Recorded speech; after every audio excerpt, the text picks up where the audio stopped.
বিভ্রান্তি। কেন এই কথা বলছি? তার কারণ একটাই, এই ইকবাল নামে কি আদৌ কেউ আছে নাকি অনেকে আছে?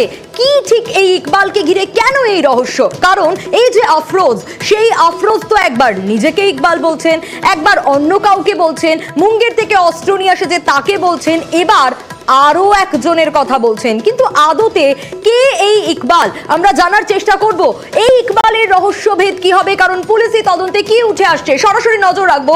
অমিত রয়েছে আমার সঙ্গে, অমিতের কাছ থেকে জানতে চাইবো, অমিত, এই ইকবাল নামে বিভ্রান্তি, আসলে কে এই ইকবাল? এখনো পর্যন্ত কি উঠে আসছে তদন্তে?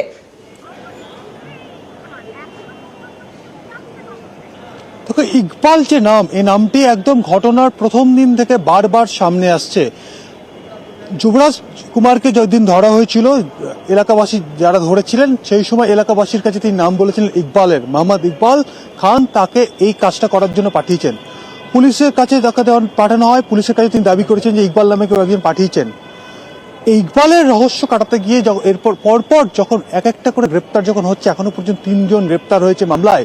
গুলজার বা আফরোজ নামে একজনকে গ্রেপ্তার করা হয়েছে, যে এখনো পর্যন্ত প্রাইম অ্যাকিউজ বা তিনি মাস্টার প্ল্যান বলে, তিনি মাস্টার মাইন্ড বলে পুলিশ দাবি করছে।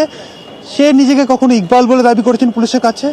তিনি আবার পুলিশের কাছে দাবি করেছেন জেরাতে যে তিনি বিহার থেকে নিয়ে আসা 4 দুষ্কৃতীকে বলে দিয়েছিলেন যে পুলিশের কাছে ধরা পড়লে কে তাদেরকে পাঠিয়েছে ইকবালের নাম বলতে। আবার তিনি কখনো পুলিশের জেরাতে বলেছেন যে ইকবাল বলে বিহারের একজনের সঙ্গে তার পরিচয় হয়েছিল, তার মাধ্যমে তিনি তার কাছ থেকে ফায়ার আর্মস নেওয়া এবং যাদেরকে দিয়ে কর্মকাণ্ড করাবে সেই সমস্ত দুষ্কৃতীদের নিয়ে আসা হবে কলকাতায়। কিন্তু আদতে তদন্ত করতে গিয়ে তদন্তকারী আধিকারিকরা যেটা বলছেন যে ইকবাল বলে কেউ এই অপরাধের সঙ্গে যুক্ত নয়, জাস্ট ইকবাল একটা নাম, যে নামকে দিয়ে পুলিশকে ধন্দে রাখার চেষ্টা চালিয়ে যাচ্ছেন এই দুষ্কৃতীরা। এখনো পর্যন্ত গুলজার বা আফরোজ একই পদ্ধতিতে বারবার ইকবালের নামটা তিনি পুলিশের সামনে এনেছেন, যুবরাজও এনেছিলেন। আদতে এই গুলজারের সঙ্গে বিহারের এক অপরাধ জগতের এক দুষ্কৃতীর সঙ্গে যে পরিচয় হয়েছিল, তার নাম আদতে অন্য।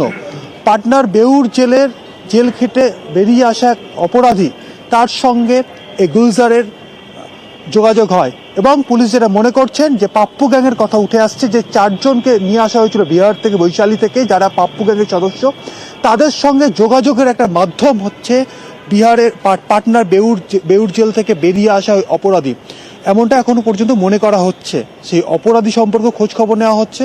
ইতিমধ্যেই যে 4 দুষ্কৃতী, যার মধ্যে যুবরাজ ইতিমধ্যে পুলিশ হেফাজতে রয়েছেন, বাকি 3 জন দুষ্কৃতী তারা এখনো ধরা পড়েনি, তারা অধরা।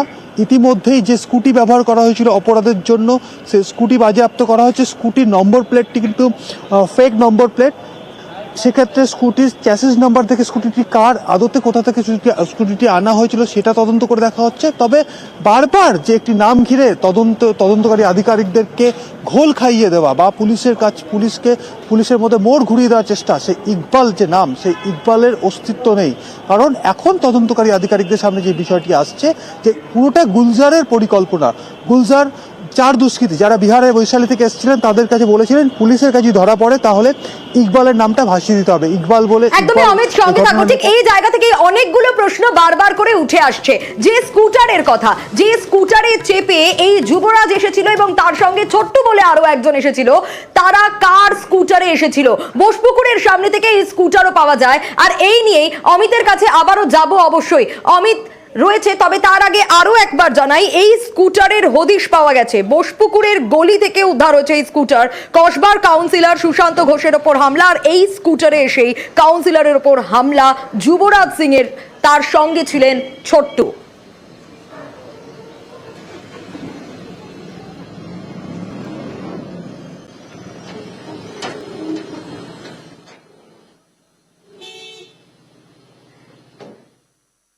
ওই শুক্র শনিবার নাগাদ।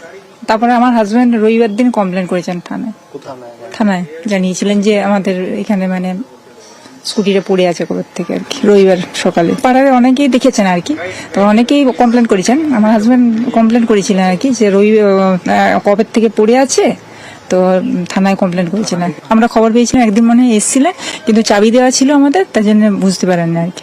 আমার হাজবেন্ডের সাথে কথা বলেছেন যে কবে কোন টাইমে উনি ফোন করেছেন আর কি, কটার সময়, রবিবার দিন কটায়, সেসব ডিটেলসে দিয়েছেন।